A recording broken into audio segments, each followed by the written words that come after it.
Good morning, goddesses.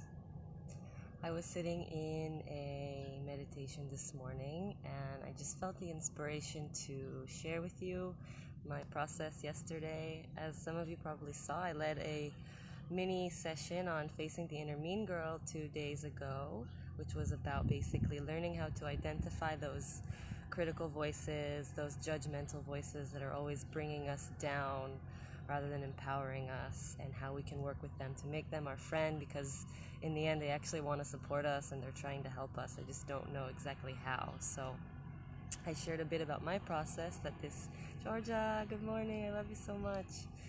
Um, in this mini session, I shared that my inner critic is mostly getting down on me about not doing enough, and this like never doing enough is really painful.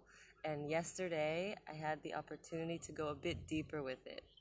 I also shared that sometimes these voices are coming from a more deeply wounded place in us, and it's not always just these voices like on the conscious level of our awareness, but it's really can be an invitation to dive deeper into the emotional process of what's underneath the surface and what's really asking to be seen and loved or understood.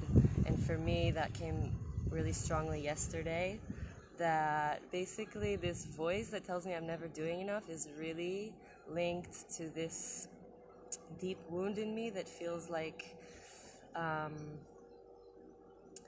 like my sense of identity is very strongly linked to what am I creating and what am I doing in the world? Like, how am I showing up and producing value based on who I am? And I think this is something a lot of us deal with. Oops, sorry, there's loud noise here. I think this is something a lot of us have been raised with from our society, but I really kind of blame my American upbringing. I feel like it's super hard to be an American, especially because our whole identity is basically brought up on this idea of the American dream. And I feel like no matter how much work I do on myself or how much I spiritually awaken, like there's always just going to be this core wound in me that really feels like I'm not enough unless I'm really living my dream. And obviously living the dream is a journey, right? It doesn't just happen in one day. And sometimes we can't be on every day. So like this place in me that really feels worthless if I'm not creating needed to come up yesterday so I could see it and acknowledge it and let it be. Because if I'm not acknowledging these places in me that feels worthless, if I'm not creating enough or being impactful enough, then how am I really gonna support and guide other women to love themselves and to embody true self-love? Just this is my goal, this is my mission, and I feel like this time of isolation is really calling me to be of service, but I'm also having to do the inner work and see the places in myself where I'm not fully loving or fully accepting, and having to kind of separate my identity to these attachments of needing to show up in the world and be something in order to be like of value. And I feel that after like a lot of stress yesterday and kind of like maybe mini depression, like I felt my energy just kind of collapsing in on itself. I had no inspiration, and then in a way this critic was like judging me for it, so I was trapped in this kind of painful stuck place, and I just had to let it be. And then by the evening time I felt surrendered into it and more soft, like I just had to let it go and let it be instead of resisting it. And today I woke up feeling so much lighter and without any expectations of how I'm going to show up today.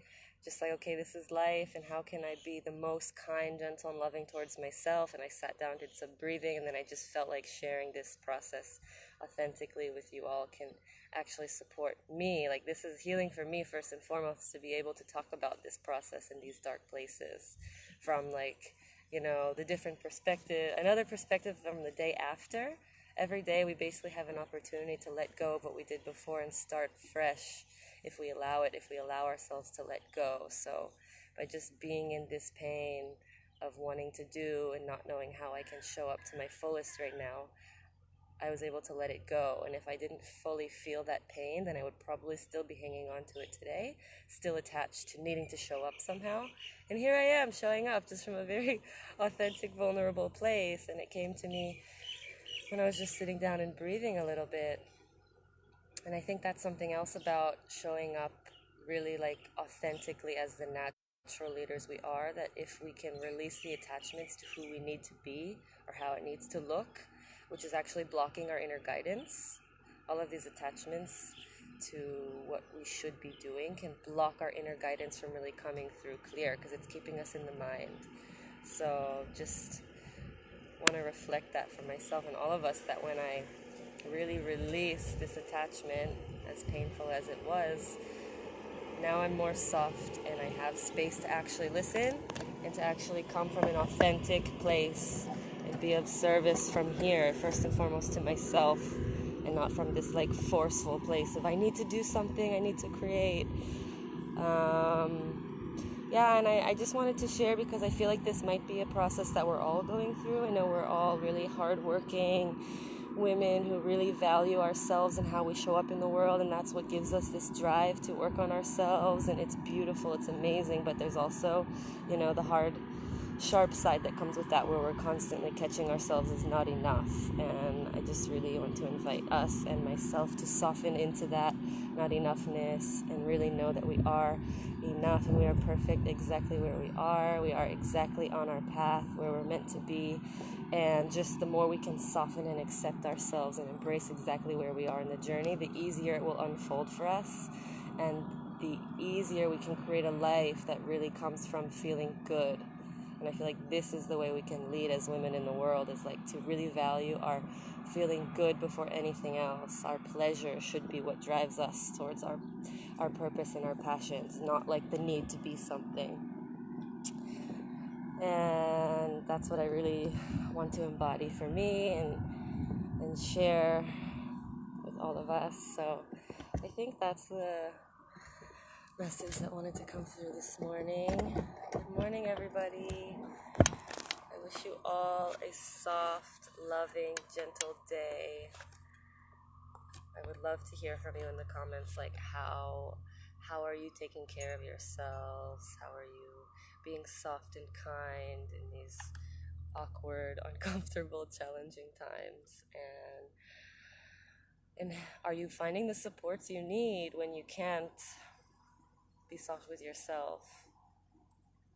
I want to share something else that's coming up that I'm really noticing in this isolation, my patterns and my tendency to isolate myself and feel like I need to create alone, like I need to prove something to myself that I can do it and I can be my own muse and inspiration and manager and everything. And time again, I feel like a failure because I'm holding myself in a way to unreasonable expectations. Like when I really look at myself and how I'm built, even connecting to the human design, like I'm someone who's basically built for collaboration. So I need to let my ego go, that like I don't need to do it alone. And I think actually this is how we can evolve as feminine leaders as well, that we understand we don't have to do it alone, and we can really do it together and support each other and collaborate and make it much more fun and easy and flowing and enjoyable for ourselves. So I think this isolation is teaching me that my most productive and inspired self is not necessarily going to come from isolation, and it might come afterwards. And how can I really value those relationships in co-creative partnerships in my life and make the most of them after this isolation period? And I feel like this is what I'm kind of tuning to. Yes, feels so good to share this morning. Thank you so much. And there's going to be another live today later with Ashley. So I hope to see you guys there at 5 o'clock. She's teaching some self-massage. Oh, Stephanie wrote, not easy, trying my best to keep the routine. I also isolate myself now, trying to... Yes, aho, Stephanie. We're learning to prepare for it. How we can really show up as feminine leaders. Really listen to ourselves, really be tuned. Oh, thank you so much for sharing. It's so nice to know that we're in this together. All right, I'm signing off for now.